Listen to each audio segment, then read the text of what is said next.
안녕하세요. 오늘은 1인 개발에 대해 이야기해 보려고 합니다. 과거에는 1인 개발이 거의 불가능한 일이었습니다. 작은 기능 하나도 여러 명의 개발자가 필요했고, 이를 마케팅하고 수익화하려면 막대한 자본이 필요했습니다. 하지만 이제는 최신 기술과 다양한 플랫폼 덕분에 혼자서도 가능해졌습니다. 마케팅도 많이 달라졌습니다. 예전에는 페이스북이나 구글을 통해 유료 마케팅을 해야 했지만, 지금은 유튜브 같은 플랫폼을 활용해 효과적으로 마케팅할 수 있습니다. 이러한 변화 때문에 1인 개발이 가능해졌고, 오늘은 그 1인 개발에 대해 가볍게 이야기를 나눠보겠습니다. 우선 제 개인적인 경험을 공유해 보겠습니다. 저는 회사에서 개발자나 기획자로 일했습니다. 개발자로 일할 때는 항상 누군가의 요청에 따라 일하게 되더라고요. 그래서 기획자로 일하면 내가 원하는 일을 기획하고 개발할 수 있을 것 같았지만 그렇지도 않았습니다.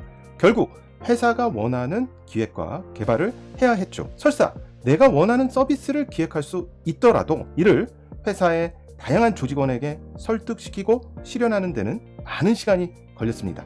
회사에서는 내가 원하는 서비스를 개발하기는 어렵다는 것을 깨달았습니다. 또한 회사에서 일하면 개인 소득에도 한계가 있다는 것을 알게 되었습니다. 회사는 운영 비용이 많이 들기 때문에 개인이 아무리 기여를 많이 하더라도 회사의 수익과 운영 비용을 충당해야 하므로 개인에게 많은 보상이 주어지기 어렵습니다. 물론 최근 스타트업에서는 CEO나 CTO 같은 C레벨 이상이 되면 이야기는 달라집니다만, 임원진이 아닌 직장인의 경우에는 충분한 수익을 얻기는 매우 어려운 것이 사실입니다. 하지만 1인 개발은 이러한 한계를 극복할 수 있는 새로운 대안이 될 수 있습니다. 가장 큰 장점은 내가 원하는 일을 할 수 있다는 점입니다. 회사에서는 회사가 원하는 업무를 해야 하지만 1인 개발자는 자신의 아이디어를 마음껏 실현할 수 있습니다. 성과가 나면 그 보상도 오롯이 자신에게 돌아옵니다. 회사의 운영과 수익 배분을 고려할 필요가 없기 때문이죠. 꼭 수익이 아니더라도 나만의 기획과 작업으로 성과를 냈을 때의 만족감은 매우 큽니다. 또한 1인 개발은 다양한 기술을 필요로 하므로 기술력도 자연스럽게 높아지고 비즈니스 마인드를 함께 익힐 수 있는 좋은 기회가 됩니다. 1인 개발로 수익이 나지 않더라도 결과물은 나만의 포트폴리오가 되고, 만약 수익이 생긴다면 직장인 대신 사업가로서의 삶을 선택할 수도 있습니다. 결과가 유의미하다면 투자를 받을 수도 있고, 직원을 채용해서 회사를 확장할 수도 있습니다. 1인 개발에 특별히 자본을 투자할 필요가 없기 때문에 소위 무자본 창업으로 결과를 지켜볼 수 있는 것이고요. 이와 같이 1인 개발은 자유도가 매우 높고 리스크도 생각보다 적습니다. 물론 1인 개발에도 단점이 있습니다.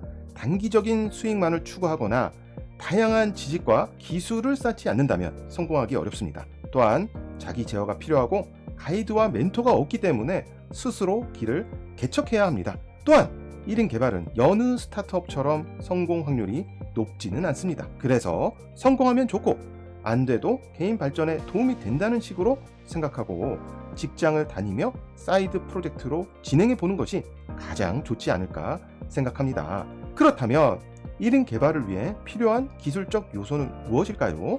가장 중요한 것은 생산성입니다. 여기서 말하는 생산성은 학습과 구현 두 가지 측면에서 모두 빠르게 진행될 수 있는 기술을 의미합니다. 즉 쉽게 배울 수 있고 빠르게 구현할 수 있는 기술을 선택하는 것이 중요합니다. 보통 규모가 큰 회사가 원하는 기술은 100층짜리 건물을 만드는 데 필요한 기초공사 전문가를 원하는 것과 유사합니다. 100층짜리 건물도 만들 수 있는 기초공사 기술을 익히려면 많은 시간이 걸리겠죠. 또한 혼자 할 수 있는 일도 아닐 것입니다. 기초공사 기술의 전문가가 되어도 작은 나만의 빌라 하나 만들기 어려울 수 있습니다. 1인 개발에서는 나만의 작은 빌라를 만들고 이를 발전시켜 나가야 하기 때문에 생산성까지 고려하여 기술을 선택해야 하고 작은 빌라를 만들 수 있는 여러 기술을 익혀야 합니다. 다음으로 비즈니스입니다. 1인 개발을 위한 기술 스택을 쌓고 구현하는 것이 어려워 보일 수도 있지만 사실 생각보다 쉽습니다. 학습도 쉽고 구현도 쉬운 기술을 연결하기 때문에 할만합니다. 더 중요한 것은 비즈니스입니다. 마케팅은 물론 회사 설립과 세금, 고객과의 커뮤니케이션, 서비스까지 생각해야 합니다. 또한 결국 고객에게 팔 상품을 만들어야 합니다. 여기서 중요한 것은 배달의 민족이나 쿠팡 같은 큰 회사가 하는 비즈니스와 유사한 것을 만들겠다고 생각하면 안 됩니다. 큰 규모의 비즈니스를 1인 개발 비즈니스로 선택하면 막대한 자본을 투입하는 회사와 경쟁해야 하므로 성공 확률은 0%에 가까워집니다.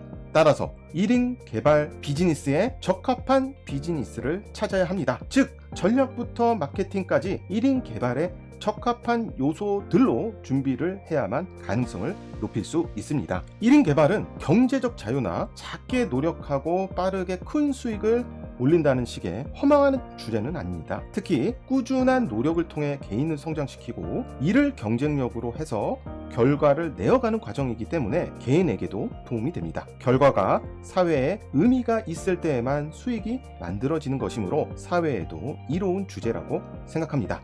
다만 1인 개발에 대해서는 구체적인 정보가 많지 않은데요. 저도 작게나마 1인 개발을 다른 일들과 병행하며 수년간 해오고 있습니다. 화려한 서비스는 아니지만 자체 사이트도 운영 중이고요. 새로운 서비스도 계속해서 개발할 예정입니다. 그동안 직접 경험한 바를 바탕으로 위에서 언급한 1인 개발을 위해 필요한 기술적인 부분을 포함해서 전략이나 비즈니스에 대해 강의 형태로 만들었는데요. 관련 강의도 관심 있으시면 고정 댓글에 관련 링크를 달아 놓았으니 참고하시면 좋을 것 같습니다. 여러 가지 일을 하다 보니 유튜브 업로드가 매우 느리긴 한데요. 유튜브 작업 속도도 곧 빨라질 것 같습니다. 조금만 기다려 주시면 유튜브도 보다 빈번하게 업로드할 수 있을 것 같습니다. 그때가 되면 유튜브로도 1인 개발 및 IT 관련 정보에 대해 보다 상세히 이야기 드리겠습니다. 시청해 주셔서 감사합니다. 본 영상이 도움이 되셨다면 구독과 좋아요도 부탁드립니다.